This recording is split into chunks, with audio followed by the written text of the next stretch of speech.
उत्तर प्रदेश के मिल्कीपुर उपचुनाव से पहले भारतीय जनता पार्टी को लगा बड़ा झटका।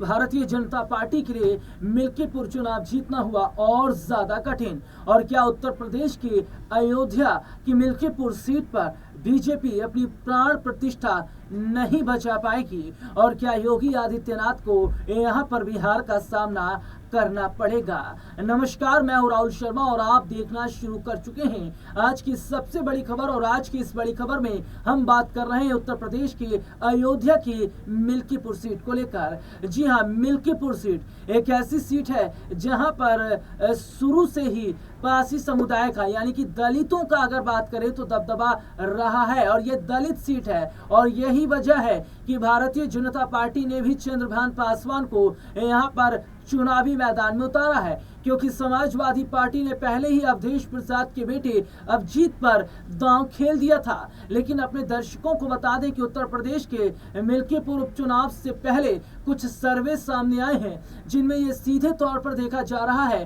कि इस बार न सिर्फ दलित वोट बैंक बट रहा है बल्कि मुसलमान वोट बैंक बटने के साथ साथ ब्राह्मण वोट बैंक भी बट रहा है। और वोट बैंक अगर बट रहा है तो आखिरकार कौन है जो इस वोट बैंक को बांटने का इतना दम रखते हैं? दरअसल अपने दर्शकों को बता दें कि मिल्कीपुर उपचुनाव में तीन लोगों के बीच में बड़ी टक्कर है या तीन पार्टियों के बीच में बड़ी टक्कर है। जी हां, वो पार्टी है भारतीय जनता पार्टी, दूसरी पार्टी है समाजवादी पार्टी और तीसरी पार्टी है चंद्रशेखर आजाद की आजाद समाज पार्टी।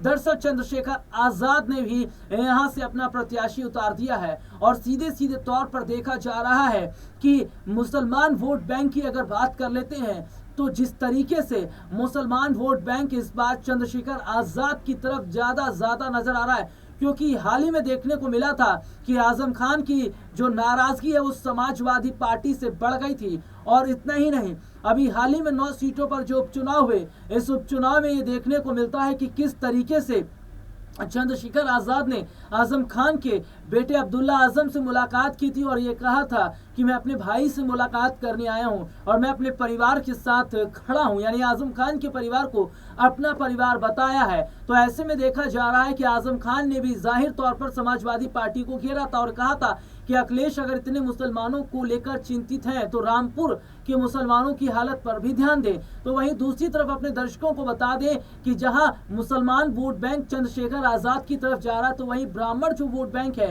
वो भी बढ़ता नजर आ रहा है। लेकिन इन सब के बीच में खबर सामने आई कि बीजेपी को एक बड़ा झटका लगने जा रहा है। जी हां, भारतीय जनता पार्टी से अपर्णा यादव अलविदा कह सकती हैं, क्योंकि भारतीय जनता पार्टी से नाराज चले अपर्णा यादव अब बीजेपी के साथ अपना सियासी सफर नहीं रखना चाहती। दरअसल अपर्णा यादव को बीजेपी में आए लंबा अरसा हो चुका है, लेकिन भारतीय जनता पार्टी ने अपर्णा यादव को अभी तक कोई बड़ी जगह नहीं दी है। ये तो छोड़िए, किसी बड़ी रैली, किसी बड़े कार्यक्रम में अपर्णा कहीं दूर दूर तक नजर नहीं आती है। और अपर्णा यादव की नाराजगी बहुत पहले से देखने को मिल भी रही थी। इतना ही नहीं, अपने दर्शकों को बता दें कि बीजेपी से नाराज चल रही अपर्णा यादव ने हाल ही में एक इंटरव्यू दिया था जिसमें उन्होंने सीधे सीधे तौर पर जहां समाजवादी पार्टी का समर्थन किया था तो वहीं अपने ससुराल पक्ष का भी समर्थन करती नजर आई थी, यानी मुलायम परिवार का वो समर्थन करती नजर आई थी। इससे ये बात साफ हो गई है कि अपर्णा यादव ने सियासी संकेत तो पहले ही दे दिया था, लेकिन अब मिल्कीपुर उपचुनाव से पहले अब बीजेपी का साथ छोड़ अपर्णा के समाजवादी पार्टी का दामन थामेगी। और क्या कई बड़े झटके बीजेपी को लगेंगे? जहां मिल्कीपुर पर जीतना इतना आसान नहीं तो वहीं दूसरी तरफ एक बड़ा चेहरा बीजेपी को छोड़ सकता है। आज के लिए इतना ही, आपसे फिर दोबारा मुलाकात होगी, तब तक ले जा दीजिए, नमस्कार।